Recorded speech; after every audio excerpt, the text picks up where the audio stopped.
A very pleasant good morning, dear readers. Welcome back to my channel, English Mentor. Today, we are going to analyze the editorial of 10th of August. So let us start this editorial in detail. The title of this editorial is Shared History. देखो shared history का मतलब हो गया, shared का मतलब हो गया साझा और हिस्ट्री का मतलब हो गया इतिहास, यानी साझा इतिहास on the Commonwealth games. Commonwealth का मतलब हो गया राष्ट्रमंडल खेल, और ये जो फिलहाल हम बात करने वाले हैं राष्ट्रमंडल खेलों को लेकर, जो शेयर्ड हिस्ट्री है यानी कि जो साझा इतिहास है राष्ट्रमंडल खेलों को लेकर, इसी के बारे में हम इस एडिटोरियल को डिस्कस करने वाले हैं। Let us start.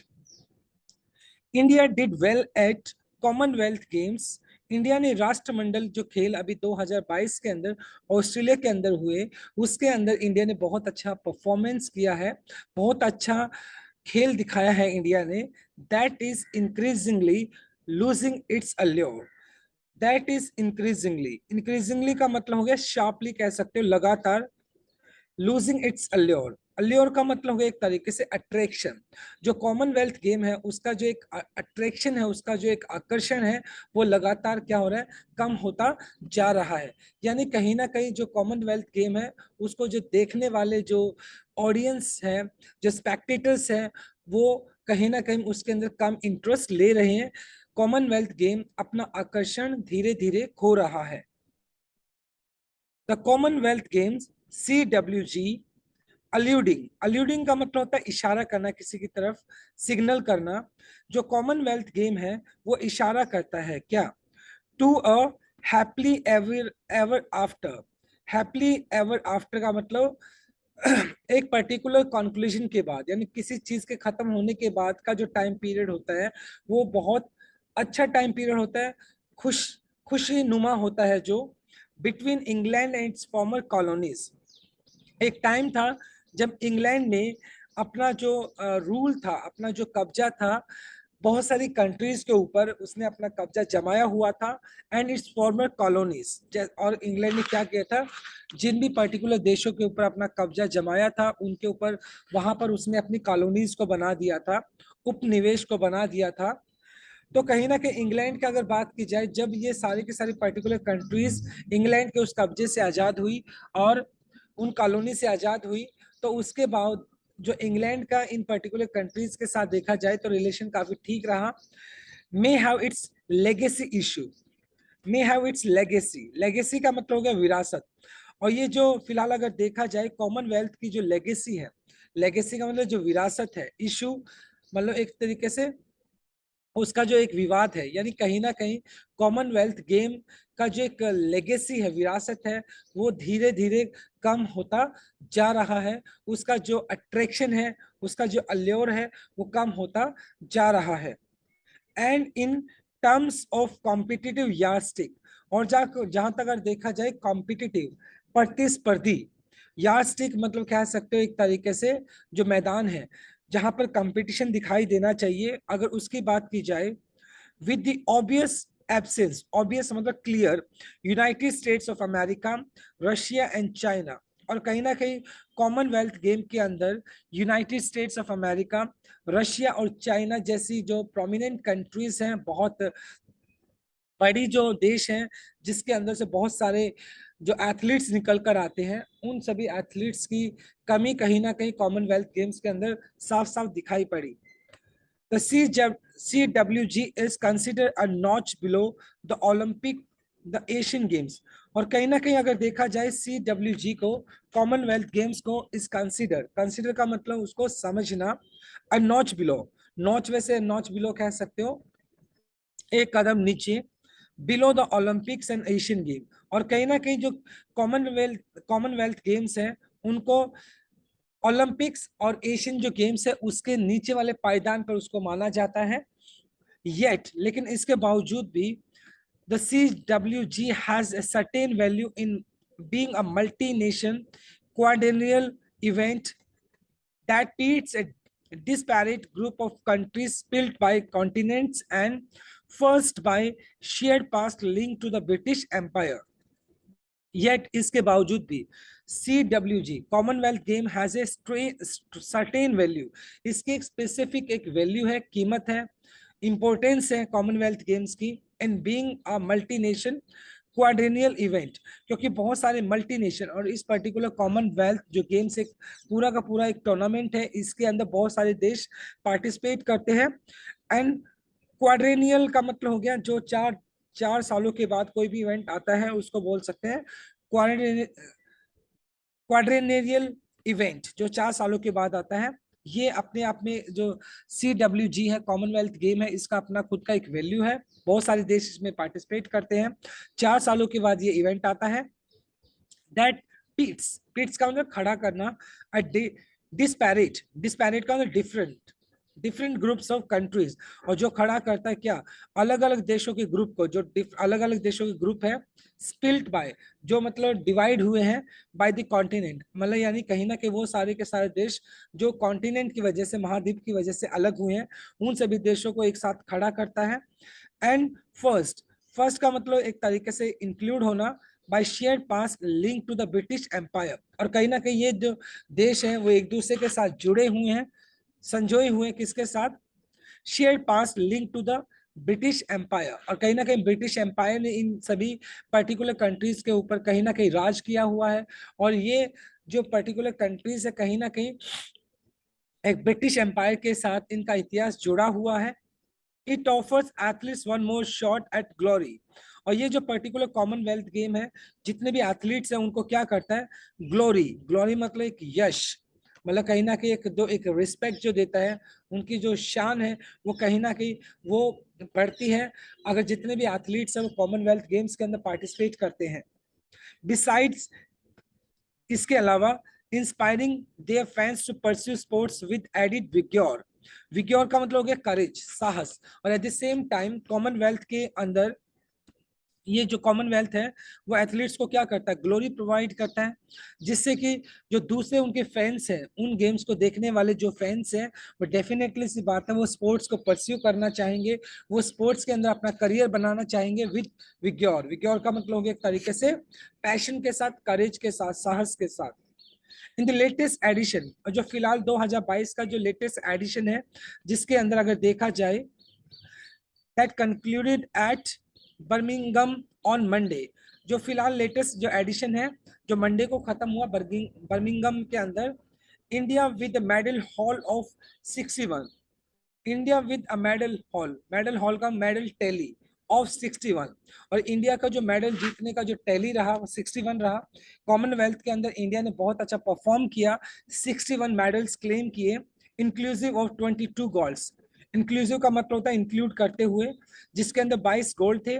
वो place fourth while Australia, host England and Canada led the charts, और कहीं ना कहीं इंडिया चौथे नंबर पे था, ऑस्ट्रेलिया होस्ट था, ऑस्ट्रेलिया होस्ट मतलब ऑस्ट्रेलिया ने इस प्रोग्राम पूरे इवेंट को होस्ट किया। England and Canada led the charts, और इंग्लैंड और कनाडा की अगर बात की जाए, इंग्लैंड सेकंड नंबर पे, कनाडा थर्ड नंबर पे, और इंडिया फोर्थ नंबर पे इस पर्टिकुलर टैली के अंदर अगर देखा जाए कॉमनवेल्थ के अंदर उन्होंने मेडल्स का स्कोर किया, with shooting excluding from CWG, और इस टाइम शूटिंग को कॉमनवेल्थ गेम्स के अंदर इंक्लूड नहीं किया गया।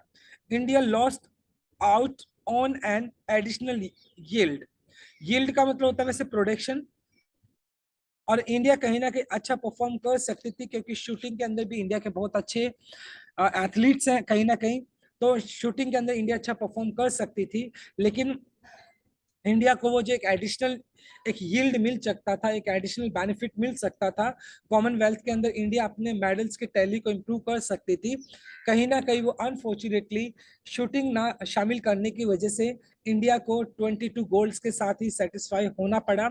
ओवरऑल इंडिया ने अच्छा परफॉर्म किया है, 61 मेडल्स क्लेम किए हैं। Most Indian medals told a tale is by hope, diligence and hard work, और जो जितने भी मेडल्स हैं वो क्या दिखाते हैं, टोल्ड ए टेल, ये कहानी बयां करते हैं।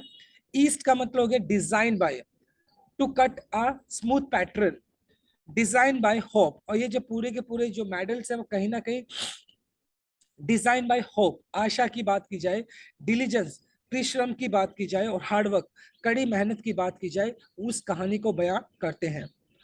If Sharad Kamal table tennis exploits even at 40, और जो शरद कमल है जो कि 40 की उम्र में भी उन्होंने क्या किया, टेबल टेनिस के अंदर उन्होंने एक्सप्लोइट्स किया अपने कॉम्पिटिटर्स को, प्रूव्ड, ये साबित करता है that sports person can fight the dimming lights.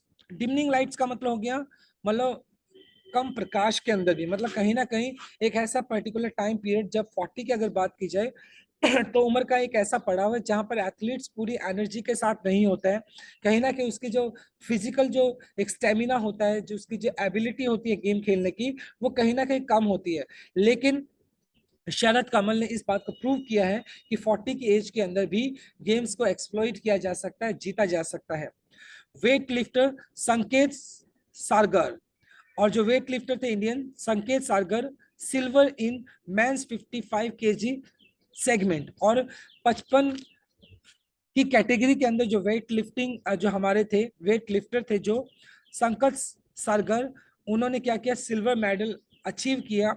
Sure that, ये दिखाता है that financial difficulties can not Daryl a focused athlete. और जो संकेत सरकार की अगर बात की जाए तो ये दिखाता है कि अगर हमारी जिंदगी में फाइनेंशियल डिफिकल्टीज है, वित्तीय संकट है हमारी जिंदगी के अंदर, तो वो डिरेल नहीं कर सकता है, पटड़ी से नहीं उतार सकता है। और फोकस्ड एथलीट, एक ऐसा एथलीट जिसकी जिंदगी के अंदर वित्तीय संकट है लेकिन वो फोकस्ड है, तो ये जो वित्तीय संकट है उस एथलीट को डिरेल नहीं कर सकता है, उसको पटड़ी से नहीं उतार सकता है। 4 years ago, 4 साल पहले, Sanket used to sell paan from a tiny shop at Sangli in Maharashtra. और जो संकेत है वो महाराष्ट्र के एक छोटे से गांव संगली से बिलोंग करते हैं, और वहां पर वो पहले 4 साल पहले एक छोटी सी दुकान पर पान बेचा करते थे। And his is a story that needs to be cherished. Cherished का मतलब होता है रिमेंबर, याद रखना, संजोए रखना। और उनकी जो कहानी है, संकेत की अगर देखा जाए जो कहानी है, वो याद रखने वाली कहानी है कि किस तरीके से जो एक एथलीट, मतलब जिसको फाइनेंशियल क्राइसिस का सामना करने के बावजूद भी उसने हिस्ट्री को रचा है। तो कहीं ना कहीं संकेत से हम इस बात को सीख सकते हैं कि nothing is impossible to a willing heart. Similar is the personal history linked to weightlifter अंचिता शेलू। और ये सेम कहानी अगर देखा जाए तो जो वेट लिफ्टर है अंचिता शेलू, उन्होंने भी क्या किया, who won gold in 73 KG division. और जो अंचिता है शेलू, उन्होंने भी 73 जो वेट कैटेगरी थी उसके अंदर उसने गोल्ड मेडल अचीव किया।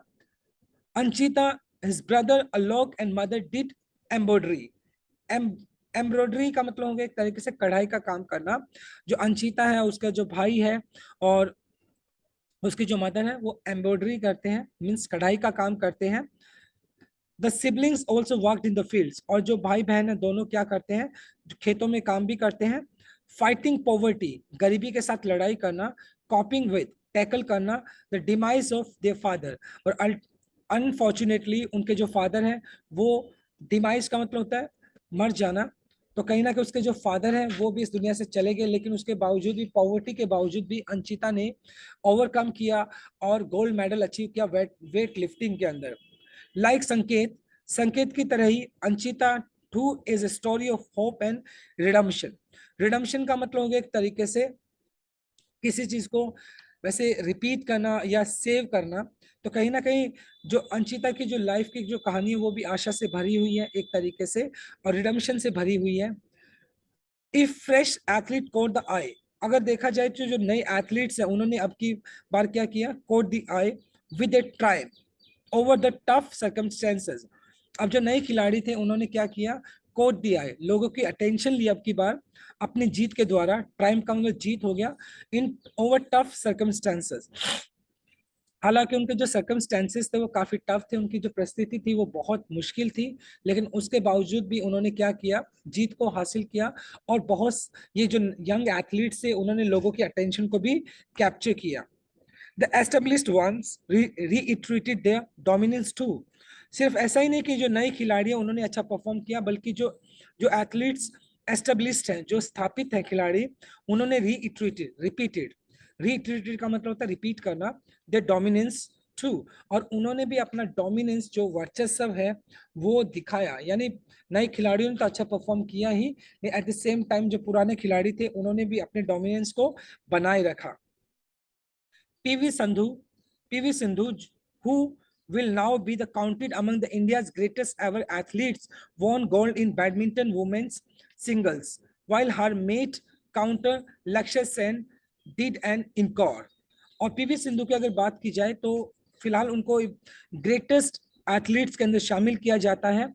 उन्होंने बैडमिंटन के अंदर, कॉमनवेल्थ के अंदर अब की बार भी उन्होंने क्या किया, सिंगल्स के अंदर गोल्ड मेडल अचीव किया। और जबकि उनके जो काउंटर पार्ट थे, उनके ही दूसरे जो मेल बैडमिंटन जो प्लेयर थे जिनका नाम है लक्ष्य Sen, did an encore. Encore का मतलब होता है एक तरीके से रिपीट करना किसी चीज को, तो उन्होंने भी रिपीट किया किसको, मतलब उनका जो परफॉर्मेंस था, लास्ट परफॉर्मेंस जिसके अंदर उन्होंने गोल्ड मेडल को अचीव किया था, तो उन्होंने क्या किया, उसी परफॉर्मेंस को रिपीट किया। फ्रेश टेरिटरीज, टेरिटरीज का मतलब होता है एरियाज, वर एनेक्स्ड। एनेक्स का मतलब होता है कैप्चर करना, रूल करना, किसी चीज पर कब्जे में लेना। Too, as in a field always dominated by the Africans. और कुछ ऐसे पर्टिकुलर टेरिटरीज है जहां पर जो अफ्रीकन्स खिलाड़ी हैं वो अपना रूल करते हैं, उनका कब्जा है, उनका वर्चस्व है। जैसे अगर देखा जाए, Avinash Sable won silver in the men's 3000 metre steeplechase. अगर देखा जाए, मतलब जो फील्ड एंड ट्रैक जो इवेंट्स होते हैं, जनरली जो साउथ अफ्रीकन होते हैं, अफ्रीकन जो एथलीट्स है उनका उसके ऊपर क्या रहता है, कब्जा होता है। लेकिन इस बार अगर देखा जाए तो अविनाश सेबल ने 300 मीटर्स के 3000 मीटर्स की अगर बात की जाए तो उसके अंदर उन्होंने क्या किया है, उन्होंने उन्होंने सिल्वर मेडल अचीव किया। Boxer Nikhat Jareen again landed a solid punch for women power in, while her colleague Lovlina Brogain failure and the issues surrounding her personal coach in the lead up to the CWG revealed faultiness। और कहीं ना कहीं अगर देखा जाए, boxer Nikhat Zareen उन्होंने landed, gave a solid पंच, उन्होंने एक बहुत ही सॉलिड पंच दिया फॉर वुमेन पावर। यानी कहीं ना कहीं बॉक्सिंग के अंदर वुमेन पावर को दिखाते हुए उन्होंने क्या किया, उन्होंने बहुत अच्छा परफॉर्म किया और उन्होंने मतलब मेडल को अचीव किया। वाइल हर कलीग, जबकि उनके जो पार्टनर थे दूसरे, लवलीना बोरोगोयन फेलियर, लेकिन वो इस बार कॉमनवेल्थ गेम्स के अंदर फेलियर रही। The issue surrounding her personal coach, कहीं ना कहीं जो इशू रहा उनका, लवलीना का, कहीं ना कहीं उनके पर्सनल कोच को लेकर रहा, क्योंकि उनके पर्सनल कोच की अगर बात की जाए तो मतलब कहीं ना कहीं पॉलिटिक्स की वजह से उनको हैरिश किया गया, जिसकी वजह से कॉमनवेल्थ गेम्स के अंदर लवलीना मतलब अच्छा परफॉर्म नहीं कर पाई जैसा उनसे एक्सपेक्टेड था। Medals were secured in hockey and women cricket. हालांकि हॉकी की अगर बात की जाए और क्रिकेट की अगर बात की जाए तो इंडियन जो खिलाड़ी हैं उन्होंने क्या किया, हॉकी और क्रिकेट के अंदर भी मेडल्स उन्होंने अचीव किए, but they were not gold. हालांकि मतलब वो गोल्ड नहीं थे। The respective squads displayed fragility in crunch situation. और हालांकि चाहे तो हॉकी एंड क्रिकेट की अगर बात की जाए तो इंडिया क्या कर सकती थी, गोल्ड मेडल क्लेम कर सकती थी, क्योंकि अगर देखा जाए तो दोनों ही टीमें, चाहे वो क्रिकेट की हो चाहे वो हॉकी की हो, डिस्प्ले दिखाना, फ्रजिलिटी का मतलब हो गया एक तरीके से, अब यहाँ पे दिखाया जाए फ्रजिलिटी का मतलब कमजोर, अपनी अपने आप को कमजोर दिखाना। In crunch difficult situation, difficult situation में जो हमारे खिलाड़ी हैं वो कहीं ना कहीं नर्वस दिखाई पड़े और गोल्ड मेडल को जीत सकते थे क्रिकेट और हॉकी के अंदर, बट अनफॉर्चुनेटली उनको सिल्वर के साथ सेटिस्फाइड होना पड़ा। That sport is not always war minus. The shooting was evident when Neeraj Chopra effortlessly praised Pakistan Arshad Nadeem, who won gold in the men's javelin। Sports जो है वो कभी भी वॉर माइनस, यानी वॉर माइनस का मतलब युद्ध से कम नहीं होता है। The shooting was evident, shooting इसका एक उदाहरण था। पहले अगर देखा जाए तो शूटिंग एक उदाहरण था, पहले शूटिंग के अंदर एक तरीके से बहुत टफ कंपटीशन था, बट अनफॉर्चुनेटली आपके पास शूटिंग को शामिल नहीं किया गया। और नीरज चोपड़ा ने क्या किया, एफिशिएंटली, मतलब क्या कह सकते हैं एक तरीके से पैशन, जोश के साथ, passionately praised Pakistan Arshad Nadeem, और जो हमारे स्टार जेवलिन थ्रोअर है नीरज चोपड़ा, उन्होंने पाकिस्तान के अरशद नदीम को क्या किया, उनकी प्रेज की, उनकी तारीफ की। Who won gold in men's javelin, और जिन्होंने अरशद जो नदीम है उन्होंने कॉमनवेल्थ के अंदर जेवलिन पर्टिकुलर कैटेगरी के अंदर उन्होंने गोल्ड मेडल को अचीव किया। The latest success in CWG should hold the Indian athletes in good state का पोजीशन। और फिलहाल कॉमनवेल्थ के अंदर जो इंडिया का जो अच्छा परफॉर्मेंस रहा है, शायद ये जो इंडियन एथलीट्स हैं उनको एक अच्छी पोजीशन में रखेगा, एक अच्छी स्थिति के अंदर रखेगा as they prepare for next year Asian Games in China. और कहीं ना कहीं आने वाला जो टाइम रहेगा, जो एशियन गेम्स होने वाले चाइना के अंदर, हम उम्मीद करते हैं कि जो इंडियन एथलीट्स हैं आने वाले टाइम के अंदर एशियन गेम्स के अंदर भी इसी तरह का कुछ परफॉर्मेंस दिखाने वाले हैं, राइट। तो we should congratulate our Indian athletes for their wonderful display of spirit and games, and to secure medals for India, right? So my dear friends, this is all about from this article. Thanks for watching this video. Please do like, share, comment and subscribe to my channel. Tomorrow I'll continue with another article. Till then, bye bye, take care and have a nice day.